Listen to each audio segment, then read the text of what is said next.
कृष्ण चरण कमलेभ्यो नमः। श्रीमद्भागवत महापुराण एकादश स्कंद उद्धव गीता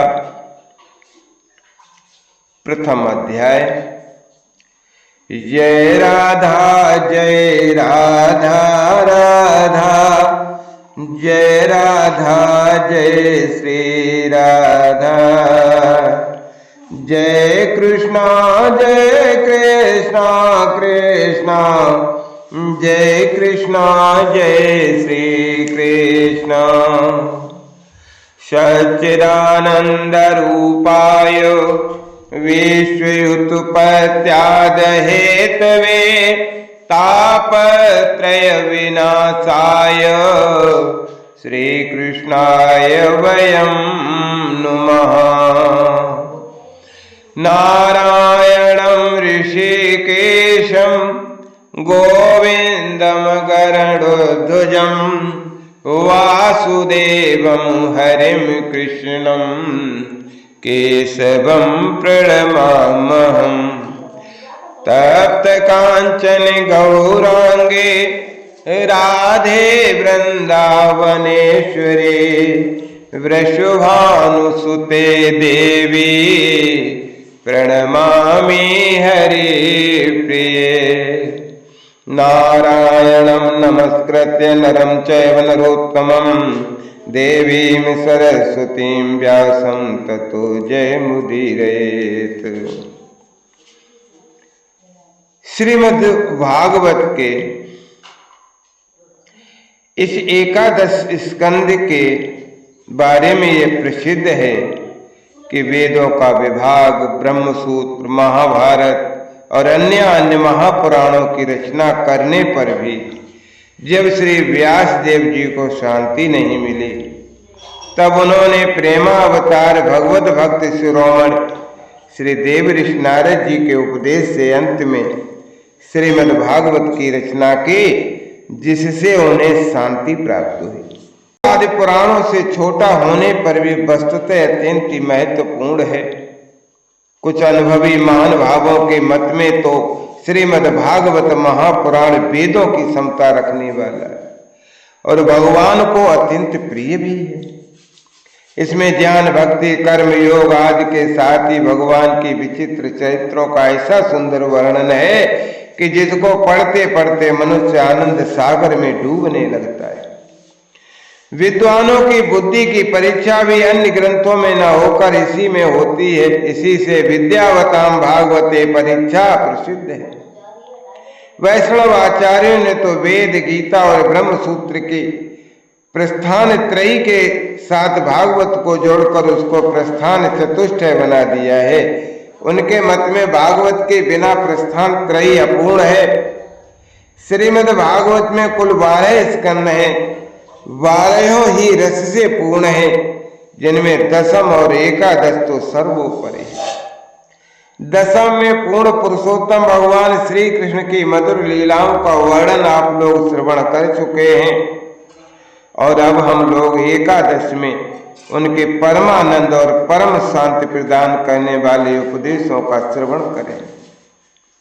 जिस प्रकार श्रीमद् भगवद गीता में भगवान ने भक्त श्रेष्ठ सखा अर्जुन की भक्ति पर रीझ कर उनके सामने अपना दिल खोल कर रख दिया था, इसी प्रकार एकादश में भक्त प्रवर सखा उद्धव को उन्होंने विस्तार पूर्वक विविध उपदेश दिए। एकादश स्कंद के कुल 31 अध्यायों में अध्याय 7 से लेकर के 29 तक पूरे 23 अध्यायों में केवल श्री कृष्ण और उद्धव संवाद ही है।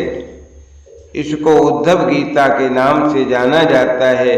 इसी को उत्तर गीता भी कहते हैं। इसके सिवा श्री वासुदेव नारद संवाद में राजा निमि और 9 योगीश्वरों का भी बड़ा ही सुंदर संवाद और उपदेश है। एकादश स्कंद के उपदेशों की वर्णन शैली बड़ी ही मधुर है, सुंदर है, सुबोध है, हृदयग्राही है। अवधूत के 24 गुरुओं का इतिहास इसी में मिलता है। इस स्कंद के उपदेशों से कुछ को भी अगर कार्यान्वित जीवन में कर लिया जाए तो मनुष्य जीवन ही सफल हो जाए।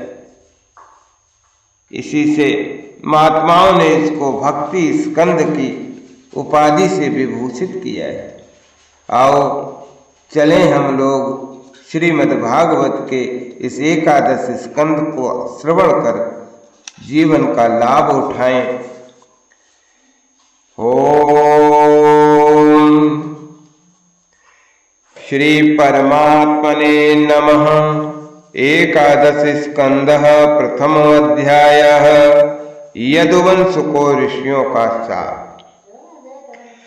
कृत्वा दैत्यवधं कृष्णः सरामो युधभिर्वृता भुवोऽवतारयदभारं जविष्ठं जनयन कलिम। व्यास नंदन भगवान श्री सुखदेव जी कहते हैं कि हे राजन परीक्षित, भगवान श्री कृष्ण ने बलराम जी तथा अन्य युद्धवंशियों के साथ मिलकर बहुत से दैत्यों का संहार किया तथा कौरव और पांडवों में शीघ्र मार काट मचाने वाला अत्यंत प्रबल कलह उत्पन्न करके पृथ्वी का भार उतार दिया। कौरवों ने कपटपूर्ण जुए से तरह तरह के अपमानों से तथा द्रौपदी के केस खींचने आदि अत्याचारों से पांडवों को अत्यंत क्रोधित कर दिया था। उन्हीं पांडवों को निमित्त बनाकर भगवान श्री कृष्ण ने दोनों पक्षों में एकत्र हुए राजाओं को मरवा डाला और इस प्रकार पृथ्वी का भार हल्का कर दिया। अपने बाहुबल से सुरक्षित यदुवंशियों के द्वारा पृथ्वी के भार राजा और उनकी सेना का विनाश करके प्रमाणों के द्वारा ज्ञान के विषय न होने पर भी भगवान श्री कृष्ण ने विचार किया कि लोक दृष्टि से पृथ्वी का भार दूर हो जाने पर भी वस्तुतः मेरी दृष्टि से अभी तक दूर नहीं हुआ है, क्योंकि जिस पर कोई विजय नहीं प्राप्त कर सकता वो यदुवंश अभी भी पृथ्वी पर विद्यमान है। ये यदुवंश मेरे आश्रित है और हाथी घोड़े जन बल धन बल आदि विशाल वैभव के कारण वो संकल हो रहा है। अन्य किसी देवता आदि से भी इसकी किसी प्रकार पराजय हो नहीं सकती। वास के वन में परस्पर संघर्ष से उत्पन्न अग्नि के समान इस यदुवंश में भी परस्पर कलह खड़ा करके मैं शांति प्राप्त कर सकूंगा और इसके बाद अपने धाम में जाऊं। व्यवसितो राजन सत्य संकल्प ईश्वरा साप व्याजेन विप्राणाम संजहने शुकुलम विभु। राजन, भगवान तो सर्वशक्तिमान है, सत्य संकल्प हैं। उन्होंने इस प्रकार अपने मन में निश्चय करके ब्राह्मणों के शाप के बहाने अपने ही वंश का संहार कर डाला, सबको समेट कर अपने धाम में ले गए। परीक्षित, भगवान की वो मूर्ति त्रिलोकी के सौंदर्य का तिरस्कार करने वाली थी। उन्होंने अपनी सौंदर्य माधुरी से सबके नेत्र अपनी ओर आकर्षित कर लिए थे। उनकी वाणी, उनके उपदेश परम मधुर और दिव्याति दिव्य थे। उनके द्वारा उन्हें स्मरण करने वालों के चित्त उन्होंने छीन लिए थे। उनके चरण कमल त्रिलोक सुंदर थे। जिसने उन्हें एक चरण चिन्ह का भी दर्शन कर लिया, उनकी बहिर्मुखता दूर भाग गई। वो कर्म प्रपंच से ऊपर उठकर उन्हीं की सेवा में लग गया। उन्होंने अनायास ही पृथ्वी में अपनी कीर्ति का विस्तार कर दिया, जिसका बड़े बड़े सुकवियों ने बड़ी सुंदर भाषा में वर्णन किया है। वो इसलिए कि मेरे चले जाने के बाद लोग मेरी इस कीर्ति का गान श्रवण और स्मरण करके इस अज्ञान रूप अंधकार से सुगमतया पार हो जाएंगे। इसके बाद परम ऐश्वर्यशाली भगवान श्री कृष्ण ने अपने धाम को प्रयाण किया। राजा परीक्षित ने पूछा, भगवान यदुवंशी तो बड़े ब्राह्मण भक्त थे, उनमें बड़ी उदारता भी थी और वे अपने कुल वृद्धों की नित्य निरंतर सेवा करने वाले थे। सबसे बड़ी बात तो ये थी कि उनका चित्त भगवान श्री कृष्ण में लगा रहता था। फिर उनसे ब्राह्मणों का अपराध कैसे बन गया और क्यों ब्राह्मणों ने उन्हें श्राप दे दिया? भगवान के परम प्रेमी विप्रवर उस शाप का कारण क्या था? तथा क्या स्वरूप था उसका। समस्त वेदवंशियों के आत्मा, स्वामी और प्रियतम एकमात्र भगवान श्री कृष्ण ही थे, फिर उनमें फूट कैसे पड़ गई। दूसरे दृष्टि से देखें तो वे सब ऋषि अद्वैत दर्शी थे, फिर उनको ऐसी भेद दृष्टि कैसे उत्पन्न हो गई, ये सब आप कृपा करके मुझे बतलाइए ना। श्री सुखदेव जी कहने लगे, भगवान श्री कृष्ण ने वो शरीर धारण करके जिसमें संपूर्ण सुंदर पदार्थों का सन्निवेश था, नेत्रों में मृगनयन, कंधों में सिंह स्कंध, करों में करिकर, चरणों में कमल आदि का विन्यास था। पृथ्वी में मंगलमय कल्याणकारी कर्मों का आचरण किया। वे पूर्ण काम प्रभु द्वारिका धाम में रहकर क्रीड़ा करते रहे और उन्होंने अपनी उदार कीर्ति की स्थापना की। जो कीर्ति स्वयं अपने आश्रय तक का दान कर सके वो उदार ही है। अंत में श्री हरि ने अपने कुल के संहार और उपसंहार की इच्छा की, क्योंकि अब पृथ्वी का भार उतारने में इतना ही कार्य शेष रह गया था। भगवान श्री कृष्ण ने ऐसे परम मंगलमय और पुण्य प्रापक कर्म किए जिनका गान करने वाले लोगों के सारे कलमल नष्ट हो जाते हैं। अब भगवान श्री कृष्ण महाराज उग्रसेन की राजधानी द्वारिकापुरी में वसुदेव जी के घर यादवों का संहार करने के लिए काल रूप से ही निवास कर रहे थे। उस समय उनके विदा कर देने पर विश्वामित्र, असित, कंद, दुर्वासा, भृगु, अंगिरा, कश्यप, वामदेव, अत्रि, वशिष्ठ और नारद आदि बड़े बड़े ऋषि द्वारिका के पास ही पिंडारक क्षेत्र में जाकर निवास करने लगे। एक दिन यदुवंश के कुछ उद्दंड कुमार खेलते खेलते उनके पास जा निकले। उन्होंने बनावटी नम्रता से उनके चरणों में प्रणाम करके प्रश्न किया। वे जाम्बवती नंदन शाम को स्त्री के भेष में सजा कर ले गए और कहने लगे, ब्राह्मणों, ये कजरारी आंखों वाली सुंदरी गर्भवती है।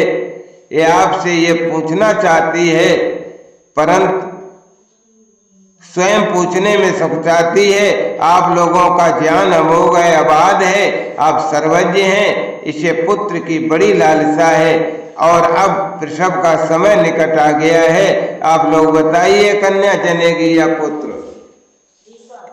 परीक्षित, जब उन कुमारों ने इस प्रकार ऋषि मुनियों को धोखा देना चाहा, तब वे भगवत प्रेरणा से क्रोधित हो उठे।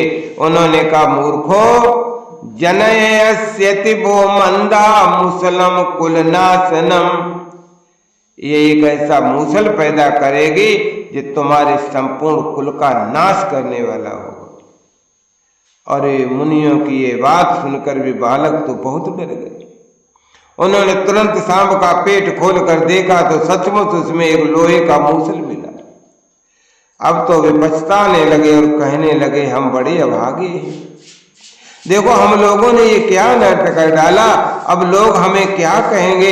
इस प्रकार वे बहुत ही घबरा गए तथा मूसल लेकर अपने निवास स्थान में गए। उस समय उनके चेहरे फीके पड़ गए थे, मुंह कुमला गया था। उन्होंने भरी सभा में सब आदमियों के सामने ले जाकर वो मूसल रख दिया और राजा उग्रसेन से सारी घटना कह सुनाई। राजन, सब लोगों ने ब्राह्मणों की साप की बात सुनी और अपनी आंखों से उस मूसल को देखा। तब सब के सब द्वारिकावासी विस्मित हो गए और भयभीत भी हो गए, क्योंकि वे जानते थे कि ब्राह्मणों का साप कभी झूठा नहीं होता। यदुराज उग्रसेन ने उस मूसल को चूरा चूरा करा डाला और उस चूरे तथा लोहे के बचे हुए छोटे टुकड़े को समुद्र में फेंकवा दिया। इसके संबंध में उन्होंने भगवान श्री कृष्ण से कोई सलाह भी नहीं ली। ऐसी ही उनकी प्रेरणा थी। परीक्षित, उस लोहे के टुकड़े को एक मछली निगल गई और चूरा तरंगों के साथ बह कर समुद्र के किनारे आ गया। वो थोड़े दिनों में एरक बिना गांठ किए घास बन के रूप में उगाया। मछली मारने वाले मछुओं ने समुद्र में दूसरी मछलियों के साथ उस मछली को भी पकड़ लिया। उसके पेट में जो लोहे का टुकड़ा था उसको जरा नामक व्याध ने अपने बाण की नोक में लगा लिया। भगवान सब कुछ जानते थे वे शाप को मिटा भी सकते थे, उलट भी सकते थे, फिर भी उन्होंने ऐसा करना उचित न समझा। काल रूपधारी प्रभु ने ब्राह्मणों के शाप का अनुमोदन किया। इत श्रीमद्भागवते महापुराणे पारमहंसायां संहितायां एकादश स्कंदे प्रथमो अध्याय। जय राधा जय राधा राधा, जय राधा जय श्री राधा, जय कृष्णा कृष्णा